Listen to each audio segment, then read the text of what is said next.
मकर संक्रांतीच्या दिवशी काय करावे आणि काय करू नये संपूर्ण माहिती. आठवण सूर्याची, साठवण स्नेहाची, कणभर तीळ मनभर प्रेम. गुळाचा गोडवा, स्नेह वाढवा, तिळगुळ घ्या, गोड गोड बोला. मकर संक्रांतीच्या हार्दिक शुभेच्छा. मकर संक्रांत हा सौभाग्यवती स्त्रियांसाठी खूप खास सण मानला जातो. कारण प्रत्येक स्त्रियांना छानसं तयार व्हायला खूप आवडतं. त्यामुळे मकर संक्रांतीचा दिवस स्त्रियांसाठी खूप मोठा सण आहे. आज मी तुम्हाला मकर संक्रांती कशावर आली आहे व सौभाग्यवती स्त्रियांनी या दिवशी कोणत्या रंगाची साडी नेसावी, त्याचबरोबर कोणत्या रंगाची साडी चुकूनही नेसू नये, शिवाय संक्रांतीसाठी कोणते शुभ रंग आहेत, बांगड्या भरताना कोणत्या रंगाच्या बांगड्या अजिबात घालायच्या नाहीत आणि कोणत्या प्रकारच्या बांगड्या घालाव्या, बोर न्हाण क्रिकांत म्हणजे काय, अशी बरीच माहिती मी तुम्हाला आजच्या व्हिडिओतून देणार आहे. मकर संक्रांत 2026 ही 14 जानेवारीला बुधवारी आहे. पौष महिन्यात जेव्हा सूर्य मकर राशीत प्रवेश करतो, या दिवसापासून सूर्याचे उत्तरायण सुरू होतं. म्हणजे सूर्य हा पूर्वेलाच उगवतो, पण तो उत्तरेकडे थोडासा झुकलेला दिसतो आणि या संक्रांतीपासूनच वातावरणातील थंडीही हळूहळू कमी होत जाते आणि संक्रांतीपासूनच दिवस हा हळूहळू मोठा होत जातो. मकर संक्रांतीला स्नान, दान, धर्मदेवाचे दर्शन, तप याला विशेष महत्त्व आहे. या दिवशी पवित्र नद्यांमध्ये स्नान करणं खूप पुण्यकारक मानलं जाते. संक्रांत जवळ आली की प्रत्येकाची चर्चा असते की यंदा संक्रांत कशावर आली, तर चला मग पाहूया. यंदा मकर संक्रांतीचा जो काही पुण्यकाळ आहे, बुधवार 14 जानेवारी 2026ला दुपारी ठीक 3:06 पासून सूर्य हा मकर राशीत प्रवेश करणार आहे. तर संक्रांतीचा पुण्यकाळ हा 3:06 पासून ते सूर्यास्तापर्यंत आहे. म्हणजे 6:20 पर्यंत असणार आहे आणि हा 3:06 ते 6:20 पर्यंत पुण्यकाळ मानला जातो. याच कालावधीमध्ये तुम्ही दान धर्म करू शकता. हिंदू धर्मात संक्रांत ही एक देवता मानली गेली असून प्रतिवर्षी ती येताना वेगवेगळ्या वाहनावर बसून येते. यावर्षी मकर संक्रांत वाघावर बसून येईल. म्हणजे मकर संक्रांतीचे वाहन वाघ आणि उपवाहन घोडा असेल. तिने पिवळ्या रंगाचे वस्त्र परिधान केलेले असून हातामध्ये गदा घेतलेला आहे. तिने केशराचा तिलक लावलेला असून वयाने ती कुमारी आहे व बसलेल्या अवस्थेत असून तसेच वासाकरता जाईचे फूल तसेच ती पायस खीर भक्षण करत आहे. सर्प जाती आहे. भूषणार्थ मोती धारण केला आहे. वार व नक्षत्र नाव मंदाकिनी असून सामुदाय मुहूर्त 45 आहेत. पूर्वेकडून पश्चिमेस जात आहे व वायव्य दिशेस पाहत आहे. संक्रांतीने ज्या वस्तू परिधान केल्या आहेत त्या वस्तू महाग होतील. संक्रांत जेथून आली आहे त्या लोकांना सुख मिळेल. या दिवशी सूर्याला चंदन मिसळून जल अर्पण केल्याने पदमान वाढतो. तसेच संक्रांतीच्या दिवशी दात घासणे वर्ज्य आहे. तामसिक भोजन करणे, अभद्र बोलणे, झाडे तोडणे व कोणत्याही प्रकारची नशा करणे वर्ज्य आहे. तसेच या दिवशी मोठ्यांचा अपमान होईल अशी कार्य आपल्याला चुकून देखील करायची नाहीत. या दिवशी आपल्या घरामध्ये चुकून देखील मांसाहार बनता कामा नये. आता बघा, संक्रांतीला स्त्रियांना प्रश्न पडलेला असतो की या दिवशी कोणत्या रंगाची साडी नेसावी किंवा कोणत्या रंगाची नेसू नये. तर आपल्या धर्मामध्ये प्रत्येक रंगाचं एक वेगळं आणि अनन्यसाधारण असं महत्त्व आहे. कारण प्रत्येक रंग तुम्हाला एक वेगळी ऊर्जा प्रदान करतो. काही रंग सकारात्मक शुभदायी लहरी प्रदान करतात, तर काही रंग अशुभ मानले जातात, नकारात्मकतेचे प्रतीक मानले जातात. पण आपल्या हिंदू धर्मात काही 4-5 रंग आहेत, ते खूप शुभ मानले आहेत. प्रत्येक कार्यासाठी किंवा देवकार्यासाठी हे रंग वापरले जातात. त्यामध्ये पहिला रंग आहे तो म्हणजे हिरवा. हा सौभाग्याचं प्रतीक मानला जातो. कारण बघा, नवरी लग्नामध्ये हिरव्या रंगाचा चुडा भरते किंवा महिला लग्न झाल्यावर हिरव्या रंगाच्या बांगड्या घालतात. कारण त्यामुळे त्यांच्या पतीचं आयुष्य वाढतं असं धर्मशास्त्र सांगते. त्याबरोबर शास्त्रातही हिरव्या रंगाला खूप महत्त्व आहे. आपण देवीची ओटी भरताना सुद्धा हिरव्या रंगाचा ब्लाऊज पीस किंवा हिरव्या रंगाची साडी घेतो. त्यावरून हिरवा रंग हा देवीला किती प्रिय आहे तर ते आपल्याला समजतं. त्यामुळे जर झालं तर तुम्ही किंवा तुमच्याकडे असेल तर हिरव्या रंगाची साडी अवश्य नेसा. पण हिरव्या रंगाची साडी नसेल तर हिंदू धर्मशास्त्रामध्ये लाल रंग हा सुद्धा खूप शुभ मानला जातो. तुम्हाला रोज देवाची पूजा करताना किंवा कोणतीही पूजा मांडताना आपण पाटावरती लाल रंगाचे वस्त्र टाकतो. कारण लाल रंग हा सर्व देवांना त्याबरोबर माता लक्ष्मीला सुद्धा अत्यंत प्रिय आहे. हा रंग सौभाग्याचं उमंग, ध्येय आणि नवीन जीवनाचे प्रतीक मानला आहे. त्याचबरोबर आपल्या सौभाग्यातील एक सर्वात महत्त्वाची गोष्ट म्हणजे कुंकू. हे सुद्धा लाल रंगाचं आहे. कारण की सौभाग्यातील सगळ्यात महत्त्वाची गोष्ट म्हणजे हळदी कुंकू. त्यामधील कुंकवाचा रंग हा लाल असतो. त्यामुळे लाल रंगाचं महत्त्व हे खूप जास्त आहे. त्यामुळे शक्य असेल तर तुम्ही मकर संक्रांतीला लाल रंगाची साडीसुद्धा नेसू शकता. पुढचा आहे केसरी रंग. केसरी रंगाची साडीसुद्धा नेसू शकता. हा केसरी रंग त्याग, ज्ञान, शुद्धता आणि सेवेचे प्रतीक आहे. छत्रपती शिवाजी महाराजांच्या सेनेचा ध्वज, रामकृष्ण आणि अर्जुन यांच्या रथाचे ध्वज केशरी रंगाचे होते. कारण केशरी रंग हा शौर्य, बलिदान आणि वीरता यांचे प्रतीक मानला जाते. तसेच केशरी रंग हा देवी शक्तीचे प्रतिनिधित्व करतो. या रंगातून एक सकारात्मक ऊर्जा प्रवाहित होते. त्यामुळे तुम्ही केशरी रंगाची साडी जरी घातली तरी तुम्हाला सुद्धा एक नवीन प्रकारची ऊर्जा मिळते.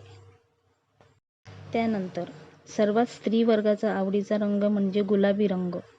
गुलाबी रंग हा प्रत्येक स्त्रीला हा गुलाबी रंग खूप आवडत असतो. गुलाबी रंग हा प्रेमाचा रंग मानला जातो. तसेच हा रंग आनंदाचा प्रतीक सुद्धा मानला जातो. गुलाबी रंग हा नेहमी स्त्रियांना आकर्षित करत असतो. स्त्रीचं वय काहीही असो तरी देखील त्यांना गुलाबी रंग हा आवडतोच. गुलाबी रंगाचे कपडे परिधान केल्यामुळे आपलं मन देखील खूप प्रसन्न होत असतं. एक वेगळीच एनर्जी आपल्याला मिळत असते. गुलाबी रंगामुळे सुख, समाधान येत आणि मन सुद्धा शांत राहतं. त्यामुळे गुलाबी रंगाचं वेगळंच असं काही महत्त्व आहे. त्यामुळे तुम्हाला संक्रांतीला गुलाबी रंगाची साडी तुम्ही अवश्य नेसू शकता. हे झाले शुभ रंग. आणि संक्रांतीच्या दिवशी अशा रंगाचे कपडे परिधान केल्यामुळे हे रंग बाहेरची उष्णता शोषून घेतात आणि आपले शरीर उबदार ठेवतात. थंडीपासून आपलं संरक्षण व्हावं म्हणून गडद रंगाचे कपडे या दिवशी घातले जातात. त्याचबरोबर तुम्ही चिंतामणी कलर, पोपटी कलर, राणी कलर, क्रीम कलर अशा रंगाच्या साड्यासुद्धा नेसू शकता. तसेच या दिवशी काळ्या रंगाची साडी आवर्जून घातली जाते. या सर्व रंगाच्या साड्या तुम्ही या दिवशी नेसू शकता. फक्त पिवळ्या रंगाची साडी नेसायची नाही. कारण संक्रांती देवीने ज्या रंगाचे वस्त्र परिधान केलेले असते त्या रंगाची साडी किंवा वस्त्र या दिवशी परिधान करू नये असं सांगितलं जातं. म्हणजे ही पद्धत पूर्वीपासून चालत आली आहे. यावर्षी म्हणजे 2026ला यंदा संक्रांत पिवळ्या रंगावर आली आहे. त्यामुळे यावर्षी संक्रांतीला पिवळ्या रंगाची साडी आपण चुकूनही नेसायची नाही. त्यानंतर बांगड्यांबद्दल सांगायचं झालं तर संक्रांतीला प्रत्येक स्त्रिया बांगड्या भरत असतात. 16 शृंगार यामध्ये बांगड्यांचा समावेश असतो. त्यामुळे हिंदू धर्मात बांगड्यांना सुद्धा खूप महत्त्व आहे. संक्रांतीला सर्व स्त्रिया छान छान काठापदराच्या साड्या घालतात, ओवसायला जातात, हळदी कुंकू करतात, तिळगुळ देतात आणि त्यामुळे आपल्या हातामध्ये 2-2 तरी काचेच्या बांगड्या असायलाच पाहिजे. तुम्ही हिरव्या रंगाच्या बांगड्या घालण्याचा प्रयत्न करा. कारण हिरवा रंग हा शुभ आणि सौभाग्याचं प्रतीक मानला जातो. आणि असं सुद्धा म्हणतात की हिरव्या रंगाच्या बांगड्या घातल्यामुळे आपल्या सौभाग्यामध्ये वाढ होते. म्हणजे आपल्या पतीचं आयुष्य वाढते असं धर्मशास्त्र सांगतं. त्यामुळे शक्यतो तुम्ही काचेच्या आणि हिरव्या रंगाच्या बांगड्या घाला. बांगड्या घालताना एका हातामध्ये 6 आणि दुसऱ्या हातात 7 अशा प्रकारच्या घालायच्या आहे. बांगड्या घालण्याचे नियम देखील आहेत. आपण कासाराकडे गेलो असता तो आपल्याला अशाच प्रकारे बांगड्या भरतो. म्हणजे एका हातामध्ये एक बांगडी जास्त घालायची. मग बांगड्या तुम्ही कितीही घालू शकता. आपण यावर्षी मकर संक्रांतीला बांगड्या घालू तेव्हा पिवळ्या रंगाच्या बांगड्या आपल्याला घालायच्या नाहीत. मकर संक्रांतीला बांगड्या घालत असताना हिरव्या काचेच्या बांगड्यासोबत लाखेची एक बांगडी का होईना तुम्ही नक्की घाला. हिरव्या काचेच्या बांगड्या घालण्याला अनन्यसाधारण महत्त्व आहे. तुम्ही सोन्याच्या कितीही बांगड्या घातल्या तरी देखील काचेच्या हिरव्या बांगड्या आवर्जून घाला. बांगड्या घालत असताना मेटलच्या बांगड्या किंवा प्लास्टिकच्या बांगड्या चुकून देखील घालू नका. पिचक्या बांगड्या हातामध्ये ठेवू नका, त्यामुळे आपल्या घरामध्ये दारिद्र्य येतं. त्यासाठी टिचक्या बांगड्या असतील तर लगेच ते हातामधून दूर करा. आता सगळ्यांना पडलेला महत्त्वाचा प्रश्न, तो म्हणजे पिवळ्या रंगावरती संक्रांत आली आहे. या कारणाने आपण हळदी कुंकू लावावे का? हळद लावावी का? तर हळद ही पिवळ्या रंगाची असते, तरी देखील आपण हळद लावू शकतो. कारण की देवीने केशराचा टिळा लावलेला आहे. त्यासाठी केशराचा जो टिळा आहे तर तो आपल्याला या दिवशी लावायचा नाही. आणि आपण पिवळ्या रंगाची हळद वापरली तरी काहीही हरकत नाही. फक्त वस्त्रासाठी आपल्याला पिवळा रंग जो आहे तर तो वर्ज्य करायचा आहे. सणासुदीला आपण दागिने घालत असतो, कारण की दागिन्याशिवाय आपला कोणता शृंगार हा कंप्लीट होत नाही. तर सोन्याचे दागिने देखील पिवळ्या रंगाचे असतात. तर मकर संक्रांतीला सोन्याचे दागिने घालावे का, असा प्रश्न देखील बरेच जण विचारतात. तर दागिने तुम्ही घालू शकता, कारण फक्त आपल्याला वस्त्राचा जो रंग आहे तर तो पिवळा आपल्याला वर्ज्य करायचा आहे. सोन्याचे दागिने हळद तुम्ही वापरू शकता. यावर्षी मकर संक्रांतीला संक्रांती देवीने मोती धारण केलेला आहे. त्यासाठी तुम्ही मोत्याचे दागिने जे आहे तर ते दागिने वापरायचे नाहीत. या व्यतिरिक्त तुम्ही सोन्याचे दागिने वापरू शकता. यावर्षी संक्रांती देवीने वासाकरिता जाईचे फूल घेतलेले आहे. त्यासाठी आपल्याला जाईच्या फुलांचा गजरा हा अजिबात घालायचा नाही. या व्यतिरिक्त तुम्ही गुलाब, शेवंती, मोगरा, अबोली अशा फुलांचा गजरा घातला तर काही हरकत नाही. फक्त आपल्या जाईच्या फुलांचा गजरा हा वर्ज्य करायचा आहे. यावर्षी संक्रांती देवीने पायस भक्षण करीत आहे. म्हणजे पायस म्हणजे खीर. तर या दिवशी खीर आपल्याला चुकून देखील खायची नाही. तुम्ही कोणतीही खीर या दिवशी खाऊ नका, कारण की देवी जे करत आहे तर ते आपण करू नये असं सांगितलं जातं. त्यासाठी ती पायस भक्षण करीत आहे म्हणजे खीर खात आहे. त्यासाठी या दिवशी आपल्याला खीर घरामध्ये बनवायची नाही. मकर संक्रांतीच्या दिवशी दान करण्याला अनन्यसाधारण असं महत्त्व आहे. या दिवशी तुम्ही नवे भांडे, गाईला घास, तीळ, पात्र, गूळ, तीळ, सोने, भूमी, गाय, वस्त्र, घोडा इत्यादींचे यथाशक्ती दान करू शकता. बुधवारी 14 जानेवारीला संक्रांत हा सण साजरा केला जाईल. तर गुरुवारी 15 जानेवारीला रोजी करिदिन म्हणजे क्रिकांत हा सण साजरा केला जाईल. फार वर्षांपूर्वी क्रिकासूर नावाचा एक राक्षस होता. तो लोकांना फार पीडा देई. त्याला मारण्यासाठी देवीने संक्रांतीचे रूप घेतले. या संक्रांती देवीने किंक्रासुराला ठार केले आणि लोकांना सुखी केले. संक्रांती देवीने मकर संक्रांतीच्या दुसऱ्या दिवशी किंक्रानुसार नावाच्या राक्षसाला मारले आणि त्याच्याच जाचातून प्रजेला मुक्त केले. म्हणून हा दिवस क्रिकांत म्हणून साजरा केला जातो. पंचांगामध्ये हा सण करिदिन म्हणून देखील ओळखला जातो. हा दिवस शुभ कार्याला घेतला जात नाही. या दिवशी कोणतेही शुभ कार्य केले जात नाही. क्रिकांतीच्या दिवशी स्त्रिया कुंकू समारंभ साजरा करतात. या दिवशी स्त्रियांनी शेणात हात घालू नये असे देखील सांगितलं जातं. केरकचरा काढण्यापूर्वी वेणी घालावी असे देखील सांगितलं जातं.